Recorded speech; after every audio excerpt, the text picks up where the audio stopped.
ETF index mutual funds నేర్చుకుని stock మార్కెట్లో రాణించాలనుకుంటున్నారా? వెంటనే ఈ నెంబర్కి కాల్ చేయండి.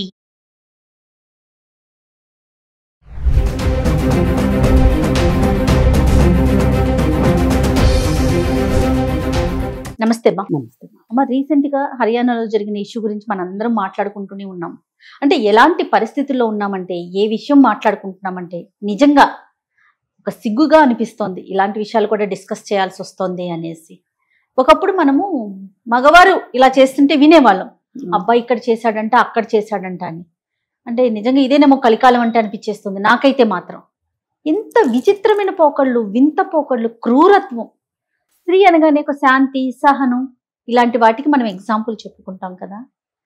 ఇప్పుడు మనం ఏం ఎగ్జాంపుల్ చెప్పుకోవాలి, దేని గురించి మాట్లాడుకోవాలి?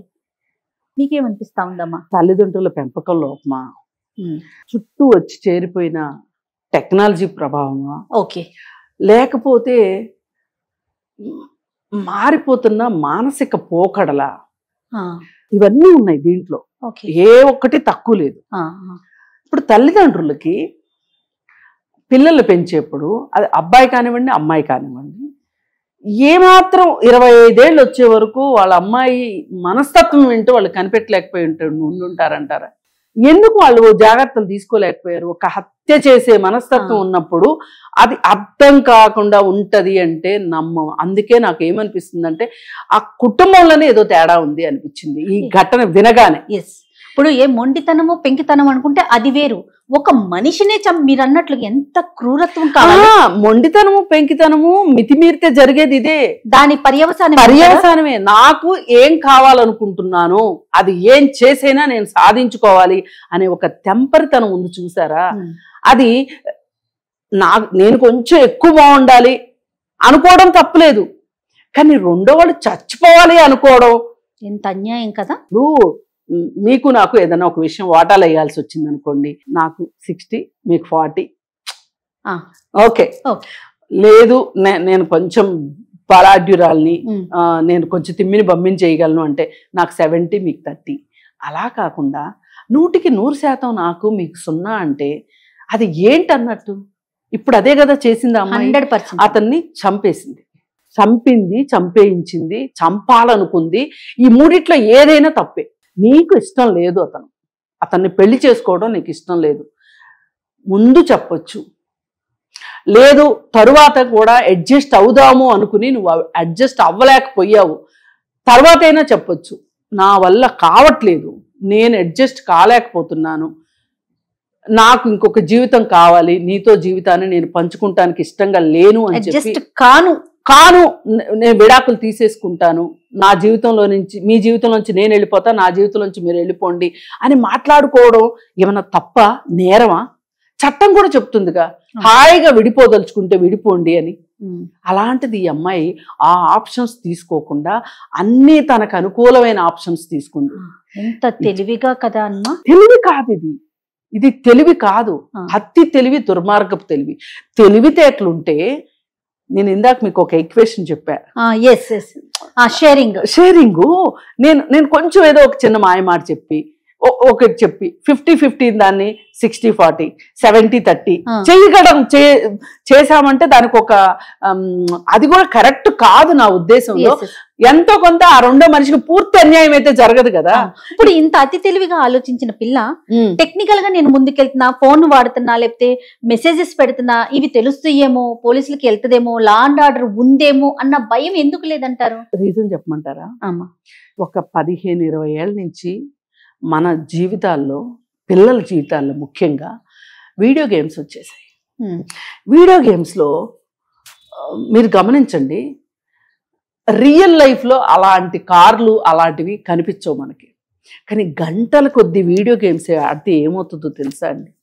వాళ్ళ బ్రెయిన్ అంతా అలాగే అయిపోతుంది. బాహ్య ప్రపంచం కూడా అంతే స్పీడ్గా ఉన్నట్లు అనిపిస్తుంది. ఇది రీసెర్చ్ చెప్తున్నా నేను. వీళ్ళకి ఏంటి అంటే, ఇది నిజం కాదు అనే ఫీలింగ్లో వాళ్ళు ఉండరు, ఇది భ్రమ అని వాళ్ళు అనుకోకుండా ఆ ఆటలే వాస్తవ జీవితం అనుకుంటారు. అంతే ఫాస్ట్ గా పనులు జరగాలనుకుంటారు. ఓకే. ఈ ఫాస్ట్ గా పని జరగాలి అనుకునే ఒక ప్రాసెస్ లో ఒక్క స్థిమితంగా ఒక క్షణం ఆగుదాము, ఆలోచిద్దాము, మంచి ఏంటి చెడు ఏంటి ఆలోచిద్దాము అంటే ఆ అమ్మాయి ఒక్క క్షణం ఆగి ఉన్నట్లయితే, నేను అతను చంపుతున్నాను బానే ఉంది, ఒక్కవేళ నేను పట్టుబడితే ఏంటి పరిస్థితి అనే ఆలోచన కనుక అమ్మాయికి వచ్చున్నట్టయితే ఆమె రెండో ఆప్షన్ తీసుకునేది, విడిపోవాలి, విడాకులు తీసుకోవాలనే ఆప్షన్లోకి వెళ్ళేది. కానీ ఆ అమ్మాయి తన పంతం నెగ్గించుకోవటానికి తల్లిదండ్రుల దగ్గర ఎన్ని రకాల మనస్తత్వాలను చూపించుంటుందో ఆ తల్లిదండ్రులు చెప్పాలి అమ్మాయి గురించి. చాలా మంది తల్లిదండ్రులు చెప్పరండి పిల్లల గురించి, అంతా గొప్పలే చెప్తారు. అంటే అందరికీ చెప్పేసేయమని కాదు నా ఉద్దేశం. మీ వల్ల కావట్లేదు, అలివిగాని సమస్య అయింది అన్నప్పుడు ఒక సైకాలజిస్ట్ దగ్గరికి వెళ్ళండి. అంటే ఈ మెంటాలిటీ డే 1 నుంచి ఉన్నది ఖచ్చితంగా ఉంటదండి. మరీ ఇదే మనుషుల్ని చంపేసేంత ఉందని నేను అనను, కానీ అంటే ఇది ఇంకా ఫైనల్ అవుట్కమ్. కానీ ఏమీ లేకుండా హఠాత్తుగా అదేదో అయిపోయినట్లు అప్పటికప్పుడు తీసుకునే నిర్ణయం కాదు కాదు, అసలు మనస్తత్వమే అది కాదు. మనం ఇన్వెస్టిగేషన్ లో కూడా వింటా ఉన్నాం కదా వార్తలు, plan A, plan B, plan C, ఇక్కడ కాకపోతే ఇంకొక ప్లేస్ లో, అక్కడ కాకపోతే ఇంకొక ప్లేస్ లో, జనసమ్మర్దం లేని ప్లేస్, ఎవరికి దొరకని ప్లేస్ లో తను దొరకకుండా ఉండటానికి చాలా జాగ్రత్తలు తీసుకుంది. కానీ ఒక టెక్నాలజీ అనేది ఒకటి ఉంది అనేది ఆ అమ్మాయి కనిపెట్టలేకపోయింది. అంటే ఇప్పుడు తన ఇష్టం ముందు, తన కాంక్ష ముందు, తన ఆకాంక్ష ముందు అవి కనిపించలే. ఎంతసేపు ఈ ప్లాన్ ఆచరణలో పెట్టేది, ప్రాక్టీస్ లో పెట్టే దాని మీద ఉన్న శ్రద్ధ, ఇది ఫెయిల్ అయితే ఏంటి అనే దాని మీద, ఒక్కవేళ పోలీసులు చట్టము ఆప్షన్స్ చూసుకోలే. మీకు ఇంకొక ఎగ్జాంపుల్ చెప్తా. ఆ మధ్య యానిమల్ అని ఒక సినిమా వచ్చింది. అవును, యానిమల్ సినిమాలో హీరో చేసిందే కరెక్ట్, అతను అనుకున్నట్లే జరిగింది. ఎక్కడ పోలీస్ అనేవాడు రాలా, చట్టం రాలా. గమనించారా? మనుషులు కూడా కొంతమంది ఇలాగే ఆలోచిస్తారు. ఈ బ్యాడ్ ఎగ్జాంపుల్స్ సెట్ చెయ్యొద్దు. పొద్దున్న లేస్తే ఏం చూస్తున్నారండి? ఫోన్ తీస్తే క్రైమ్, ఫోన్ తీస్తే సెక్స్, ఫోన్ తీస్తే మోసాలు. ఫోను ఇలా ఉందా? పోనీ ఓటీటీల్లో మితిమీరిన హింస, రక్తం, రక్తపాతం, అక్రమ సంబంధాలు, అక్రమం అనకూడదు, లాంగ్వేజ్, అసలు ఫిల్టీ లాంగ్వేజ్. అసలు ఆ లాంగ్వేజ్ ఇద్దరు మనుషులు మాత్రమే చాలా ఇంటిమేట్ గా మాట్లాడుకునే మాటలు 10 మంది ముందు మాట్లాడడం, వీటి ప్రభావం కనిపిస్తుంది ఖచ్చితంగా. అనైతిక సంబంధాలు, వివాహేతర సంబంధాలు, పెళ్లికి ముందు సంబంధాలు, పెళ్లి తర్వాత సంబంధాలు, వయసు తారతమ్యం లేని సంబంధాలు అన్నీ చూపిస్తున్నారు కదా. ఆ మధ్య మన మన మన తెలుగు వాళ్ళు కూడా రానా నాయుడు 1 వచ్చింది, దాని మీద మనం చాలా విపరీతంగా నెగిటివ్ గా మాట్లాడాం, చాలా చేసాం, ట్రోలింగ్ కి గురైంది. అయినా వాళ్ళు మళ్ళీ 2 తీస్తున్నారు. ఏం ఆశిస్తూ తీస్తున్నారండి? మనుషులు ఎక్కడో నిద్రాణంగా లోపల ఉన్న ఒక మనస్తత్వాన్ని బయటికి లాగి సంతోష పెట్టడం కాదు వీళ్ళ ఉద్దేశం. అంటే మనము ఇలాంటి ప్రశ్న వేసినప్పుడు ఎలాంటి సమాధానాలు వస్తున్నాయి అంటే, మీరు చూస్తున్నారు కాబట్టి మేము చేస్తున్నాం లేదు, మనం అంటే మీరు చేస్తున్నారు కాబట్టి చూస్తున్నాం. ఇది అంటారు చూడండి, కోడి ముందా గుడ్డు ముందా అన్న ప్రశ్న ఉత్పన్నమవుతోంది కదా. ఇది మట్టుకు కరెక్ట్ కాదండి. ఎందుకంటున్నానంటే, ఇప్పుడు నాలాంటి వాళ్ళు అలాంటివి తీసినప్పుడు ఎందుకు తీశారు అని ప్రశ్నిస్తున్నాం. కానీ తీయకపోతే ఎవరైనా పలానా కంటెంట్ తోటి తీయండి అని ఎవరన్నా అడిగారా? ఎక్కడైనా చూసారా మీరు అడిగింది? ఇప్పుడు అశ్లీల పోస్టర్లు చింపేంతగా, సెన్సార్ బోర్డుని బండబూతులు తిట్టేంతగా మీకు అసలు బాధ్యత ఉందా, సామాజిక బాధ్యత ఉందా అని తిడుతున్నాం తప్పితే, ఈ అడల్ట్ కంటెంట్ పెట్టి సినిమాలు తీయండి అని ఎవరన్నా అడుగుతున్నావా? అంటే లేవు కదా అంటారు. అందుకని మీరు తీయకపోతే మిమ్మల్ని ఎవరు అడగరు. ఇప్పుడు ఒక షాప్ లో అంటే ఇది జరుగుతున్న అంశాలు కాదంటారా తెర మీద మనకు కనిపించేవి? నేను బయట జరగట్లేదని నేను అనట్లేదండి, జరుగుతున్నాయి. కానీ దాన్ని మీరు ఇంకొంచెం పెంచేలా చేస్తున్నారు కదా. నేను అనేది అది. ఇప్పుడు మనకి డయాబెటీస్ ఉందండి, ఏం చేస్తాం? డయాబెటీస్ ఉంటే డయాబెటీస్ పెరగకుండా మందులు వాడతాము, మన లైఫ్ స్టైల్ ని చేంజ్ చేసుకుంటాం. అంతేగాని చేస్తాను, పోతే పోయాను, ఏమవుద్ది, వాళ్ళు చేస్తే రేపటికి 2 అని చెప్పి తినేస్తున్నామా? మందులు తీసుకోకుండా ఉంటున్నామా, లేదు. లైఫ్ స్టైల్ చేంజ్ చేసుకోకుండా ఉంటున్నామా? ఈ సమస్యలు కూడా ఇట్లాంటివి, డయాబెటీస్ లాంటివే వస్తాయి. ఎవరైనా కోరుకుంటారా డయాబెటీస్ రావాలని? కానీ వచ్చాక ఏం చేస్తారు? దానికి ముందు అనేది వేసుకుంటాం, మందు వేసుకుంటాం, మార్పులు చేసుకుంటాం. ఇది కూడా అంతే. ఇప్పుడు వేడి జరగట్లేదా, మేం చేస్తేనే మేమే నేర్పిస్తున్నామా వీళ్ళకి వింటున్నాం. కానీ అర్థం కావాల్సింది ఏంటంటే, ఎక్కడో అహ్మదాబాద్ లో జరిగింది హైదరాబాద్ లో తెలియాలని లేదు, హైదరాబాద్ లో జరిగింది అహ్మదాబాద్ లో తెలియాలని లేదు. కానీ ఈ ఓటీటీల్లో వచ్చేస్తున్నందువల్ల ప్రతి ఇంట్లోకి, నట్టింట్లోకి, అరచేతిలోకి వచ్చేస్తుంది. దాన్ని 10 మంది చూస్తున్నారు. అది ప్రాబ్లం. ఇప్పుడు నేను ఓటీటీలు ఎందుకు ఇంతగా ప్రశ్నిస్తున్నానంటే, అసలు సెన్సార్ ఉన్న సినిమాలే అధ్వానంగా వస్తున్నాయి. ఓటీటీలకి సెన్సార్ కూడా లేదు. ఓటీటీలకి సెన్సార్ పెట్టండి అని అడిగితే ఒక సదరు మంత్రి గారు ఏం సెలవు ఇచ్చారంటే, స్వీయ నియంత్రణ ఉండాలి, జడ్జి గారు స్వీయ నియంత్రణ ఉండాలి అన్నారు. ఆ స్వీయ నియంత్రణ ఎవరికి ఉండాలో కూడా చెప్పలే. అంటే చూసే వాళ్ళకు ఉండాలా స్వీయ నియంత్రణ, తీసే వాళ్ళకు ఉండాలా? ఇప్పుడు ఒకప్పుడు మనం సినిమాకి వెళ్తేనే అశ్లీలం చూసేవాళ్ళం. ఇప్పుడు ఇంట్లోకే వచ్చేసింది, డిష్లు గిష్లు అన్నీ వచ్చేసేసి ఏ ఛానల్కి వెళ్తే ఆ సినిమాలన్నీ వచ్చేస్తున్నాయి. ఇప్పుడు మామూలుగా అంతకుముందు ఏంటి, మైనర్లని సినిమాకి తీసుకురావద్దు అని చెప్పి ఆ యూ సర్టిఫికెట్ ఏదో ఉంటే టిక్కెట్లు అమ్మేవాళ్ళు కాదు. టిక్కెట్ ఒక్కడ పొరపాటున కొన్నా థియేటర్ లోపలికి రానిచ్చేవాళ్ళు కాదు వాళ్ళని. ఇప్పుడు ఈ ఓటీటీలు వచ్చేసాక ఆ రూల్ బ్రేక్ అయిపోయింది. మీరు గమనించండి, అది ఇంట్లోనే చూసేస్తున్నారు కదా. వీటి ప్రభావం బాగా ఉంది అంటారు. వీటి ప్రభావం ఇవాళ నేర మనస్తత్వం, నేర స్వభావం పెరగటానికి వీటి పాత్ర ఇవి పోషిస్తుంది. సోనాలి మనస్తత్వం అంటే మీరు ఏం చెప్తారమ్మా? క్రూయల్ మెంటాలిటీతోనే పెరిగింది అంటారా? ఖచ్చితంగా. ఒక్క రాత్రికి రాత్రి పుట్టుకొచ్చే మనస్తత్వం కాదు ఇది. చిన్నప్పటి నుంచి అధికంగా ముద్దు చేయడము, డబ్బుంది కదా అని చెప్పి డబ్బులో పెంచటము, ఆడింది ఆట పాడింది పాట చెయ్యడము, ఇవన్నీ చేసేసేసి, అంటే వేసుకుంటానన్న బట్టలు వేసుకొని ఇచ్చి, తింటానని తిని, చదువుతానని చదువు అన్నీ చేయనిచ్చేసేసి పెళ్లి దగ్గరకు వచ్చేసరికి మాకిష్టమైన అబ్బాయినే చేసుకోవాలి అంటారు. అక్కడ వస్తుంది తేడా. ఇక్కడ ఈ అమ్మాయి ఫ్యాక్టరీలో పనిచేసే అబ్బాయిని ఇష్టపడింది. అలా ఇష్టపడటం కూడా ఒక విపరీతమే నన్ను అడిగితే. ఆవిడ మనిషి కాదా అంటారు సింపుల్ గా. కానీ కులస్తుల్లోనే ఇవాళ మనస్తత్వాలు కుదరట్లే. అవును, ఒకే కమ్యూనిటీలోనే మనస్తత్వం పొసగట్లేదు. ఇప్పుడు బాగా ప్రేమించేసుకుని డబ్బులు లేని అబ్బాయిని చేసుకుని పెళ్ళైన 1 నెల రోజులకో 2 నెలలకో వాడికి డబ్బులు లేవు అని చెప్పి నేను ఇక్కడ అడ్జస్ట్ కాలేకపోతున్నాను అని పుట్టింటికి వస్తున్న అమ్మాయిలు బోల్డ్ మంది ఉన్నారు ఇవాళ. అలాంటప్పుడు అతనితోటి ఎట్లా నీకు సర్వైవ్ కాగలుగుతావు? మీ ఇద్దరికి అసలు ఎట్లా మ్యాచ్ అవుతుంది?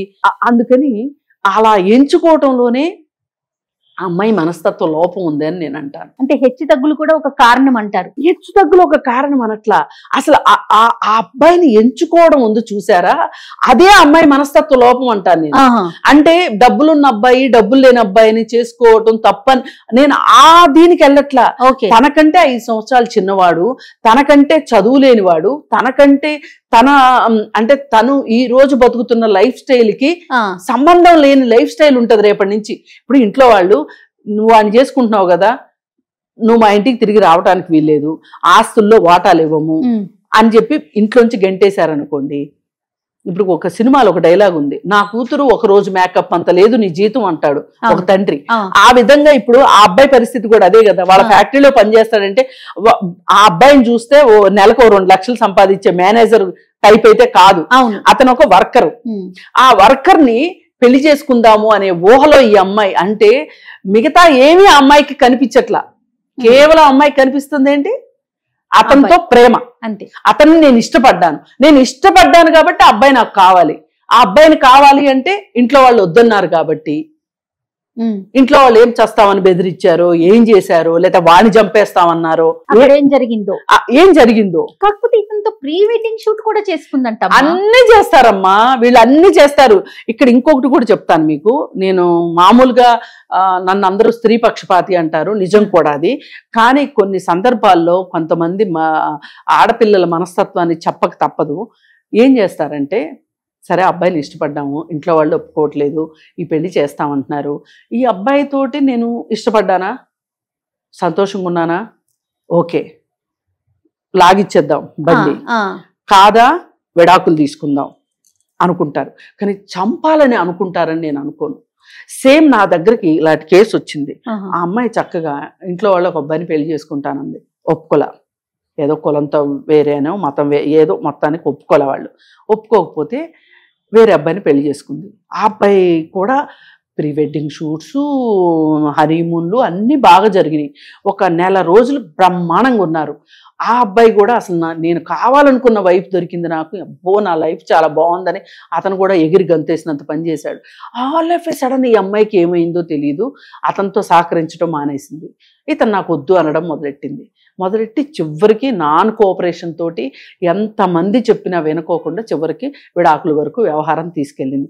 విడాకులు తీసుకున్న తర్వాత ఈ విడాకుల లోపు ఇంట్లో వాళ్ళు వద్దు వద్దు అంటే ఈ వ్యవహారం చెప్పింది. మరి ఆ అబ్బాయిని చేసుకుంటా అంటే మీరు వద్దన్నారు, ఇతన్ని చేసుకుంటే నేను అడ్జస్ట్ అవుతానని అనుకున్నాను, కానీ నేను అడ్జస్ట్ కాలేదు, కాబట్టి మీరు విడాకులు ఇస్తే నేను మళ్ళీ అతన్ని పెళ్లి చేసుకుంటాను, మీరు సహకరిస్తే సరే, లేకపోతే నేను ఏదో ఒక రోజు ఇంట్లోంచి వెళ్ళిపోతాను, లేదంటే చచ్చిపోతాను చిన్నట్టు విడాకులు తీసుకుని ఆ విడాకులు అయిపోయిన నెల రోజుల తర్వాత అబ్బాయికి ఇచ్చి పెళ్లి చేశారు. ఇప్పుడు అమ్మాయి బ్రహ్మాండంగా ఉంది.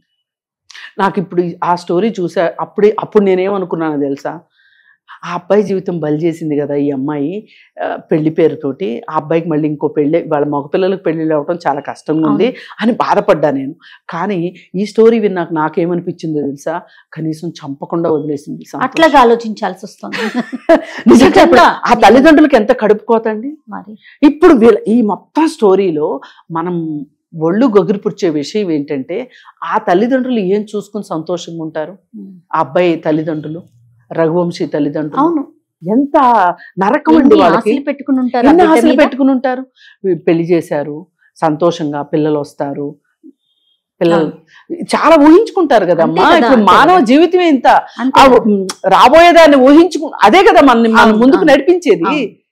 మరి ఈ పరిస్థితుల్లో ఈ అమ్మాయి ఇలా జరిగింది అని తెలియగానే ఆ తల్లిదండ్రులు అన్న మాట ఏంటంటే, మా అమ్మాయి అమాయకురాలు. అవును. వాళ్ళ బ్రదర్ ఏమన్నాడు, నా చెల్లి భయాందోళనలో ఉంది అన్నాడు.